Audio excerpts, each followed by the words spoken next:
여러분 아까 이것이 이 그림이 아니고요. 이 그림이 아니라 아까 그림으로 다시 가보시면 오늘날 한국 기독교 얘기하는 예수 믿고 죽으면 천당 간다라고 하는 거는 죽으면 뭐 좋은 일이 있어. 좋은 데 가. 이게 일반적인 생각이에요. 파라다이스도 뭐 이런 거예요. 뭐 언제든 좋은 세상이 있겠지 죽으면. 이렇게 생각하는 세상이에요. 이런 사상은 옛날에도 있었어요. 이건 이 선지자들만 이렇게 본 게 선지자도 마지막 날에 어떤 일이 벌어질 거다. 부활이 일어나고 이럴 것이다 라고 믿었었어요. 그런데 예수님의 가르친 것의 특징은 뭐예요? 예수님이 오심으로 말미암아 하나님 나라가 이미 시작됐다는 것이에요. 이미 시작됐다. 그러니까 우리는 어떤 사람들이에요? 그리스도인들은 하나님 나라에 속했지만 이 세상에 사는 사람들이죠. 우리 소속은 어딘가요? 하나님 나라죠. 근데 우리가 살고 있는 데는 어딘가요? 세상이죠. 그럼 우리 인생은 어떨까요? 재밌을까요? 힘들까요? 힘들죠. 고난이 따르죠. 오해당하고 불리한 일을 당하는 건 당연한 것이고 불편한 것도 당연한 것이고 상황이 나빠지면 무시당하고 고난당하고 심할 경우엔 순교도 할 수밖에 없는. 그게 세상이에요. 왜냐하면 이 세상은 하나님 없는 곳입니다. 하나님 무시하는데 여러분 밖에 나가서 보세요. 우리가 살고 있는 세상을 보십시오. 거기 하나님이 계십니까? 거기에 하나님을 인정합니까? 하나님이 인정하는 사회이고 문화이고 정치이고 경제이고 교육이고 이겁니까? 하나님 거기 없어요. 그 하나님 없는 곳에서 하나님이 주인이라고 믿고 살아간다는 것이 쉬울까요? 당연히 어렵죠. 그러나 예수님이 죽으시고 부활하신 걸 통해서 하나님 나라가 시작되었다. 구약에 그토록 기다리던 메시아가 오셔서 시작되는 새로운 시대가 age to come, 오는 시대가 이미 시작되었다는 것을 믿게 된 그리스도인들은 다른 종류의 삶을 살게 되는 거죠. 여러분 초대교회가 여러분 생각할 때 초대교회가 왜 그렇게 어떤 면에서 레디컬한 혁명적이라는 단어를 쓸 만큼 그 당시 사람들하고 달랐을까요? 초대교회 뭐가 달랐어요? 초대교회에서 어떤 일이 벌어졌습니까? 가난한 자들을 위해서 자신들의 재산을 나눠줬어요. 그래서 이걸 뭐 막시스트들은 잘못 생각해서 원시 공산주의다 뭐 이런 표현도 쓰기도 했단 말이죠. 왜 이런 일이 벌어졌을까요? 아니 그들이 노예를 해방시키기 시작했어요, 여러분. 아세요? 노예를 법적으로 해방시킨 건 아니지만 노예들을 어떻게 했어요? 형제처럼 대접했습니다. 노예들을. 형제처럼 대하는 일들이 벌어졌어요. 아니 왜 그런 일이 벌어질까요? 뿐만 아니라 당시에 여성들은 뭐 지금도 그렇지만 여성들은 유대인들이 그렇게 기도했어요. 내가 이방인이 아니고 여자로 태어나지 않은 것을 감사합니다. 개처럼 여기는 게 이방인인데 유대인 남성들은 여성으로 태어나지 않은 걸 감사하는 기도를 드릴 정도였다고요. 그런 초대교회도 그랬거든요. 처음에 그랬거든요. 근데 이들이 예수님을 믿고 난 다음에 어떤 일이 벌어졌습니까? 그들의 재산을 나눠서 가난한 자들과 나누기 시작했어요. 가난한 자는 세상에 있는 가난한 자들이 아니라 그들의 공동체 안에 있는 가난한 자들이었어요. 그들은 노예들에게 형제라고 여기고 그들하고 밥을 같이 먹자고 그래요. 재산의 목록 중에 하나로 여겨졌던 여성을 사도 바울과 베드로 같은 경우에는 하나님 나라를 상속할 공동 상속자로 여긴다고 얘기해요. 바울 사전은 로마서 3장 28절 유명하잖아요. 그리스도 예수 안에서 유대인도 헬라인도 자유인도 노예도 남자죠 여자도 다 하나니라.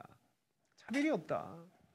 뭐 이건 지금도 안 일어나는 지금도 인종적인 차이, 지금도 사회적 차이, 경제적 차이, 학력적 차이, 남녀의 차이 이런 걸로 차별이 난무한 게 오늘날 시대인데 2000년 전에 예수님은 그리스도 안에서 사도 바울은 민족적 차이도 사회적 차이도 남녀의 차별도 없다. 다 하나다.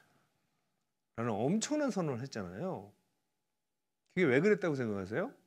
하나님 나라가 시작됐기 때문입니다. 하나님 나라가 시작됐는데 여기 노예가 있을 수 없다. 하나님 나라가 시작됐는데 우리 공동체 안에 가난한 자가 있을 수 없다. 하나님 나라가 시작됐는데 여성 차별이 있을 수 없다. 이걸 정말 받아들인 거죠. 그래서 그들의 삶은 그들의 삶의 모습은 완전히 달랐던 거죠. 제가 성서 유니온에서 작년인가요? 재작년이었던가요? 제가 설교하면서 강의했던 게 있습니다. 사도행전과 하나님 나라라고 하는 강의인데요. 그걸 보시면 이 사도행전에 하나님 나라가 어떤 방식으로 드러났는지가 잘 나타나요. 나중에 관심 있는 분들은 한번 좀 보시면 좋을 것 같아요. 여러분, 하나님 나라는 이 하나님 나라의 복음은 사람들로 하여금 하나님 나라의 복음의 DNA를 살게 만들어요. 왜 그러냐면 예수님께서 이 땅에 오신 게 누구 때문에 왔어요? 찾는 이들 때문에 왔어요. 찾는 이들이 온 사람, 이들이 어떤 삶을 살게 됩니까? 이들이 이 속에서 찾는 이 하나님 나라를 받아들인 사람들의 공동체를 형성해요. 이게 뭐예요? 교회입니다. 그 공동체가. 이들은 그 속에서 어떤 일이 벌어질까요? 구원에 있어서 점점 성장해요. 그리스도를 닮아가기 시작합니다. 그 균형 있는 성장이 일어나는 거죠. 그뿐만 아니라 그들은 이 세상에 이 깨진 세상을 어떻게 회복할 건가? 그들이 받은 복을 어떻게 이 세상에 누릴 것인가? 안팎의 변혁의 삶을 살 수밖에 없어요. 그래서 우리 주님이 다시 오실 걸 간절히 기다리는 소망하는 예배를 드리죠. 이 5가지 DNA는 하나님 나라 복음에서 나옵니다. 그래서 아까 봤던 이 세상의 DNA랑 하나님 나라의 복음의 DNA를 다시 한번 보시면 지금 우리 한국 교회가 왜 문제가 있느냐 여러 가지 이야기를 해요. 그런데 저는 그 문제가 신학에 있다고 보고 신학과 그 실천의 부재에 있다고 보고 신학과 실천에 뭘 놓쳤냐 하나님 나라를 놓쳤다. 그래서 하나님 나라의 복음이 상실된 것이다. 하나님 나라의 복음이 상실되다 보니까 결국 기복주의에 빠지고 자기 혼자 복받고 살려고 그러고 자기 가족만 복받고 살려고 그러고 이원론적 영성에 빠져서 세상은 어떻게 되든지 난 교회 와서 신앙생활을 잘하면 되고 일주일 내내 예배 안 드려도 괜찮고 주일날 예배만 드리면 되고 개인주의적 신앙이 되어서 내 옆에 앉은 사람이 누군지도 잘 모르겠고 그냥 나 혼자 예배 드리는 거고 나 혼자 기도하는 거고 결국은 교회도 그러니까 나의 필요를 채워주세요. 나의 영적 필요를 채워주세요. 하는 교인 중심적인 교회로 바뀔 수밖에 없고 그러니 그들의 예배는 늘 이런 예배죠. 나 세상에서 너무 힘들어요. 그래서 교인들이 교회 오면 위로받을 준비를 하고 와요. 교회에서 목사님들이 좀 어려운 얘기하면 그런 얘기하지 마세요. 세상에 힘들어 죽겠는데 내가 여기 왔어도 위로를 못 받습니까? 이렇게 아예 위로의 설교를 대놓고 요구를 해요. 성도들이. 설교도 길게 하지 말래요. 짧게 하래요. 여러분 영화도 2시간씩 보는 사람들이 설교를 40분, 50분 못 듣습니까? 물론 들을 게 없는 설교를 하는 목사님도 문제겠지만 일주일 내내 설교를 듣는 시간이 거의 유일하게 말씀을 대하는 날이 거의 유일하게 주일날 한 번밖에 없는 사람들한테들이 그것도 30분짜리, 20분짜리 설교를 듣고도 괜찮나요? 그래, 그 교인들이 그걸 요구하기 때문에 할 수 없이 예배 시간이 짧아야 됩니다. 재밌어야 되고. 그런 기독교였습니다. 그러니 어떤 일이 벌어졌어요? 코로나가 왔어요. 코로나가 오니까 예배를 못 드려요, 주일날. 그러면 주중에 예배를 드려야죠, 당연히. 근데 주중에 예배를 드리는 사람이 아예 없었어요. 교회가 가르치지도 않았어요, 주일날 예배를 드리는 것에 대해서. 주일 예배가 무너지니까 예배가 무너졌대요. 무슨 예배가 무너지냐고. 여러분, 그리스도인들의 특징이 뭘까요? 그리스도인들의 정체성이 뭐라고 생각하세요? 예배자가 된 겁니다. 우리는 예배를 드릴 수 없는 자였어요. 하나님 앞에 설 수도 없는 자였어요. 근데 그리스도의 보혈에 의지해서 우리가 하나님 나라에 들어가고 구원을 얻게 되니까 이제 우리에게 어떤 특권이 생긴 거예요? 하나님 앞에 나아가서 하나님을 예배할 수 있는 자들이 된 것입니다. 하나님을 예배할 수 있는 예배자가 되었다는 것이 그리스도인들의 가장 강력한 정체성이에요. 근데 주일날 예배를 못 드렸다고 우리 예배가 무너진다고요? 그건 무슨 소리예요? 우리는 예배자예요, 원래. 목사님이 집례하는 예배가 아니고요. 그것도 예배죠. 그건 공동체적 예배로 굉장히 소중한 예배죠. 그러나 그 예배가 아니라 그리스도인들이 일상에서 하나님을 만나고 새벽에 기도를 드리든 큐티를 하든 뭘 하든 하나님 앞에 나가서 하나님을 예배하고 하나님의 이름을 높이고 하나님을 찬양하고 하나님께 매료당하고 이게 예배예요. 근데 이 예배가 없는 거죠, 성도들에게. 목사가 예배를 인도해 주지 않으면 예배를 드릴 수가 없는 거죠. 그러니까 코로나 상황이 되니까 이런 이원론적 영성에 빠져 있었던 분들은 일상에서 하나님을 따라가고 예배하는 것이 없었던 분들은 무너져 버리는 거죠. 그리고 늘 복을 받는 것도 기복주의에 빠져가지고 자기 복을 받으려고 했던 사람들은 코로나가 되면 자기 지키기가 급한 거죠. 코로나19다. 그래가지고 모든 사람이 코로나 블루에 빠졌어요. 지금 같은 경우에 그리스도인들은 바빠지는 거죠. 지금같이 외로운 사람도 못 만나는 사람들, 두려워하는 사람들 위로하고 격려하고 그럴 수 있는 게 우리인 거 아닌가요? 그야말로 바깥을 고쳐줄 수 있는 때죠. 근데 이 준비가 안 돼 있으니까 자기만 위해 살던 사람들이니까 자기만 위해 집에 가만히 있는 거죠. 그럼 세상 사람들이 코로나 블루에 걸리는 것처럼 우리도 똑같이 코로나 블루에 걸리는 거죠. 여러분, 저는 이 하나님 나라 복음의 DNA를 이 복음을 이것을 붙잡는 것만이 한국 교회가 사는 일이라고 생각해요. 이것은 하나님 나라의 복음을 어떤 면에서는 좀 요약한 부분이죠. 아까 우리 하나님 나라의 그림표 다시 한번 가볼까요? 여러분, 하나님 나라 그림표를 보게 되면 예수님이 이 땅에 오신 것만큼 큰 사건이 없어요. 그래서 예수님은 지금도 이 세대에 속해서 구원받지 못하고 있는 찾는 이들, 여기 제가 찾는 이라고 하는 단어는 제가 그냥 만들어 쓴 단어예요. 불신자라는 단어보다는 삶과 하나님에 대해서 찾고 있는 사람들, 그런 찾는 이들을 도와줘야죠. 여기 먼저 들어갔으니까 우리는. 그러니까 찾는 이 중심적으로 살 수밖에 없어요. 그리고 그들은 이 나라에 살았기 때문에 이 세상 속에서 우리는 사실은 고립되어 있는 사람들이에요, 여러분. 세상 사람 우리 이해 못합니다. 어떻게 우리를 이해해요? 그러니까 하나님을 만난 사람들끼리의 공동체가 그건 필연적이고 필수적이에요. 그러니까 그런 공동체가 교회입니다. 그러니까 교회가 뭐라고 저한테 물어보면 저는 하나님 나라적으로 이렇게 얘기해요. 하나님 나라를 받아들인 사람들의 공동체. 그 공동체 속에서 어떤 일이 벌어져요? 진실한 공동체가 일어나는 거죠. 진실한 공동체 안에서 성도들은 예수를 믿자마자부터 성장하기 시작합니다. 그리고 성장한 이 공동체와 개인은 이 깨지고 상한 세상을 치유하는 안팎의 변혁에 참여합니다. 안이 변하니까, 우리 교회가 변하니까 세상을 바꾸고 싶은 거죠. 세상에 영향을 끼치고 싶은 거죠. 세상을 변화시킵니다. 그런데도 세상은 가면 갈수록 악해지고 깨진 모습이 그대로 남아있었잖아요. 이것 때문에 안타까워하면서 교회 그리스도인들은 뭐 합니까? 주님이 다시 오셔서 완전한 회복을 이루시는 날을 기다리고 소망하죠. 소망하는 예배를 드리죠. 찾는 이 중심, 진실한 공동체, 균형 있는 성장, 안팎의 변혁, 소망하는 예배. 이게 사실 이 하나님 나라의 신학에서 나온 내용을 실제적으로 요약한 거라고 말할 수 있어요. 그래서 저는 아까 우리 이 네 가지 우리 세속적인 DNA가 아니라 하나님 나라의 이 DNA를 살아내는 것이 필요하다고 봐요. 이것이 이론이 아닙니다. 그러기 위해서 제일 먼저 이 하나님 나라 복음의 DNA가 구체적으로 사역의 열매가 맺혀야 될 것이 누구냐면요. 이거가 자 그럼 이렇게 해서 교회를 세워봅시다. 이거 아니에요, 여러분. 이 강의를 들으시는 분 중에서 딱 한 분만이라도 오늘 제 얘기에 설복이 되시는 분이 계시면 좋겠어요. 아니 머리로 맞는 얘기 같은데 뭐 그거 아니고요. 저거였구나. 그런 분이 한 분만 계셔도 저는 이 강의를 지금 하는 가치가 있다고 봐요. 그게 뭔지 아세요? 이거는 나보고 살려고 하는 것이구나. 이거는 이런 교회를 세우라고 하나님께서 말씀하신 게 아니라 제일 먼저 나한테 그것을 살라고 말씀하시는 거구나를 깨닫는 분들이 계시면 좋겠어요. 찾는 이 중심부터 얘기해 볼까요? 전 여러분들한테 묻고 싶습니다. 여러분들이 지금이 12월 달이잖아요. 그럼 12월 한 달 동안 또는 이 강의를 듣는 시간부터 한 달 전부터 지금까지 여러분 주변에 불신자 친구를 만나서 복음을 전하기 위해서, 복음을 못 전할 수도 있어요. 그러나 그 불신자에게 복음을 전하기 위해서 그 친구가 됐던 직장 동료가 됐든 이웃이 됐건 누구도 좋아요. 아니면 교회 안에 있는 사람도 좋아요. 교회 안에도 예수 안 믿는 사람이 쌓인 거 아세요? 회심하지 않은 사람이 교회 안에 무지하게 많아요.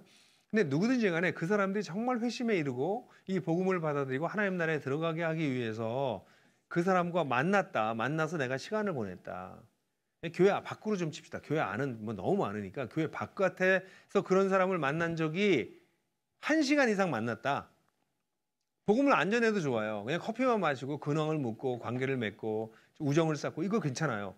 그러나 복음을 전하기 위해서 그렇게 하는 것이 1시간을 1회로 치면 지난 한 달 동안 이 강의를 듣는 순간부터 한 달 전 사이에 몇 번 그런 시간이 있으셨습니까?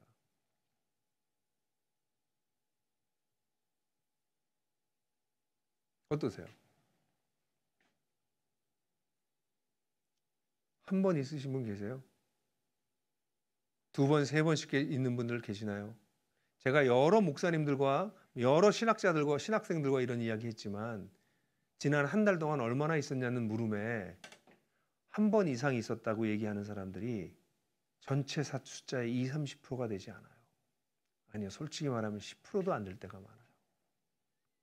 지금 제 강의를 듣는 분 가운데서도 어쩌면 한 분도 불신자를 만나서 복음을 전하려고 하시지 않은 그런 시도하는 시간을 1시간 이상 쓴 것이 없는 분들이 계실 수 있어요.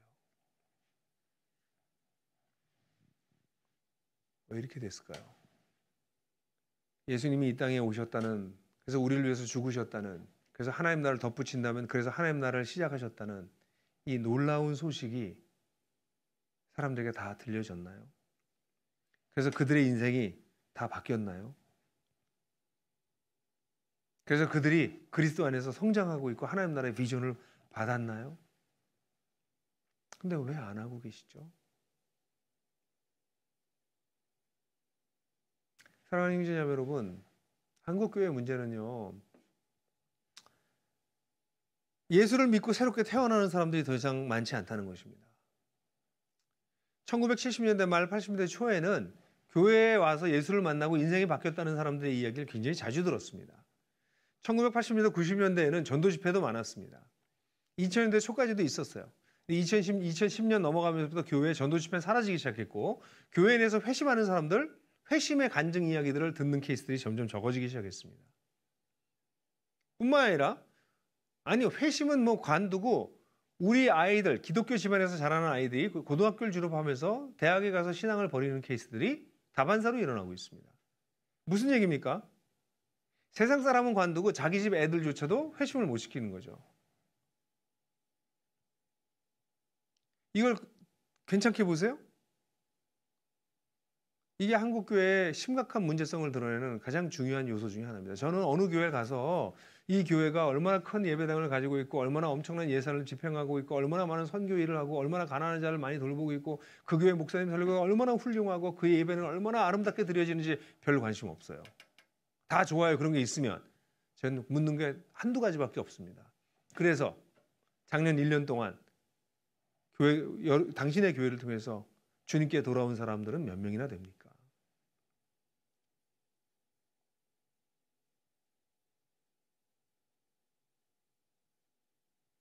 그거 물어봐요.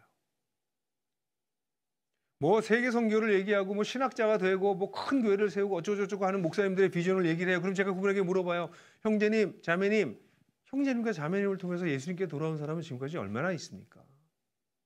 그럼 그렇게 말해요. 목사님, 저는 전도의 은사는 없고요. 저는 양육의 은사가 있고 설교의 은사가 있어요. 뭐 이런 소리도 해요. 그럼 제가 그렇게 얘기해요. 이 사람아, 복음 전하는 건 은사의 문제가 아니라 주님의 명령일세. 이 세상을 살릴 수 있는 유일한 길이 복음을 전하는 일일세. 복음을 전해야 양육할 사람이 있고 복음을 전해야 설교들 들을 사람이 있지. 근데 너무나 많은 사역자들이 전도를 하질 않아요. 그리고 괜찮아요. 교회 일을 하느라고, 교회 안을 돌리느라고, 교회라고 하는 조직을 돌리느라고 전도 안 하고 살아요.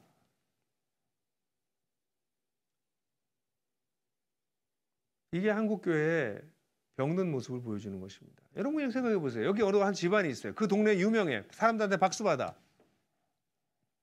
근데 그 집안은 늘 싸늘해, 분위기가. 그 집안은 가난한 사람을 위해서 명절 때만 되면 곡간을 열어서 동네 사람들에게 쌀을 나눠주고 막 그런 좋은 집안이에요.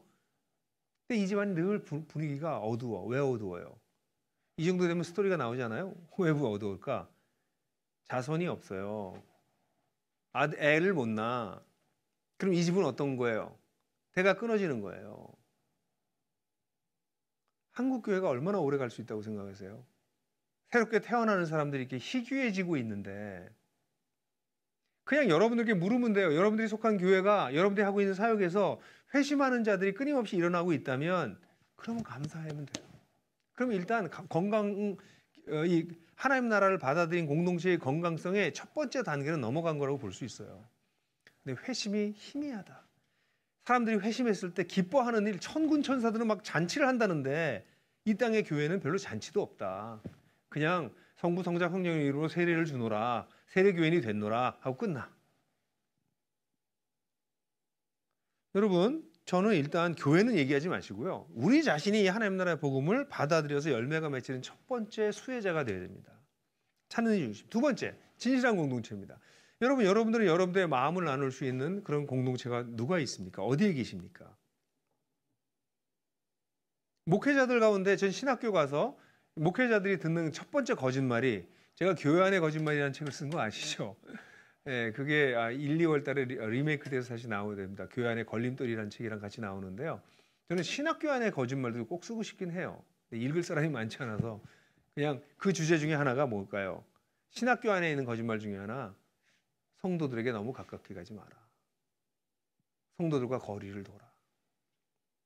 세상에, 거리를 두고 어떻게 사랑합니까? 예수님이 주신 유일한 계명이 너희가 서로 사랑하라예요. 예수님이 이걸 위해서 내가 너희를 사랑한 것 같이라는 말까지 붙이셨어요. 예수님 우리를 사랑하기 위해서 우주의 격차를 뛰어넘으셨어요. 피조 세계와 창조주라고 하는 상상할 수 없는 거리를 좁히고 들어오셔서, 그 다음에 또 오셔서 뭐 왕으로 오신 게 아니라 갈릴리 촌놈으로 오셔서 평범한 사람으로 오셔서, 그것도 식민지 국가의 아들로 오셔서 온갖 고난을 당하는 사람들 이웃이 되어주셨다고요. 그 중에서도 세리와 창녀들과 같이 하시면서 거리를 좁히셨어요. 거리를. 근데 뭐 어떻게 신학교에서 이런 거짓말을 하냐고요. 성도들하고 거리를 두래요. 그러니까 교회가 이렇게 되는 거예요. 목회자와 성도들이 거리를 두고 사랑하지 않으니까. 이러면서 사랑하면 무슨 사랑이에요? 멀리서 보면 사랑하죠. 100m 사랑, 100m 성인. 그럼 교회가 어떻게 되겠어요? 다 그러는 거예요. 다 멀리서 거리 두고. 사랑은요, 거리를 좁히고 하는 거예요. 그래서 남녀가 부부가 돼서 한 몸이 되는 거는 사랑의 극치잖아요. 여러분, 사랑은 거리를 좁히는 거예요. 근데 여러분들이 교회에서는 그렇게 못해요. 그래서 이런 관계를 갖는 사람들이, 목회자들이 어디 있나 그러면 자기 신학교 동기들이에요. 자기가 평생 목회한 교회에서는 진실한 공동체를 목사님 교제권이 어디 있으세요? 다 교회 밖에 있어요. 아니, 그럼 교회는 뭐냐고요. 하나님 나라를 받아들인 사람들의 공동체인데, 여긴 직장이죠. 그렇게 되면. 그럼 목사가 직장을 하고 있는데 거기에 있는 교인들은 그게 공동체가 일어나겠어요? 그냥 조직이죠. 균형 있는 성장은 어떠세요? 여러분들은 어떠십니까? 여러분들은 내면이 성장하고 계십니까? 여러분들의 아이들과 여러분 배우자의 관계는 어떻습니까? 여러분들의 열등의식의 문제는 해결됐습니까? 여러분들이 세상에서 성공하고 싶은 마음, 그런 건 정리가 되셨습니까? 이런 게 정리가 되지 않은 상태로, 균형 있게 성장하지 않은 상태로 내가 목회를 하면 시간이 가면 갈수록 나는 가면을 써야 돼요. 내 원래의 모습을 보여줄 수 없는 가면을 계속 써야 돼요. 세련된 가면을 써야 돼요. 얼마나 버틸 수 있다고 생각하십니까? 여러분들은 예수 믿고 세월이 지나면서 점점 기쁘십니까? 예수님을 더 많이 사랑하게 되십니까? 예수님에 대해서 여러분 인생이 바뀌는 게 보이십니까? 여러분만 느끼는 것이 아니라 여러분 배우자가 그것을 알고 계십니까? 이게 균형 있는 성장이에요. 이게 일어나지 않는다면, 그리고 성경 암송 많이 하고 신학책을 많이 읽고 기도를 청산유수, 그게 영성이 아니에요. 그건 종교적 행위를 잘하는 거죠. 세련된 종교적 행위를 하는 것이죠. 안팎의 변혁은 어때요? 세상에 10몇 살짜리 아이들이 세상에 피조세계가 망가졌다고, 이 생태계가 망가졌다고 운동을 벌이고 있는데, 여러분들 이 생태계, 깨진 생태계를 좀 바꾸기 위해서 어떤 일을 하고 계셨나요? 여러분, 한국 사회가 이 모양이 돼가지고 좀 부끄럽게 그지없는 이 한국 사회를 바라보시면서 여러분들은 어떤 일들을 하고 계시나요?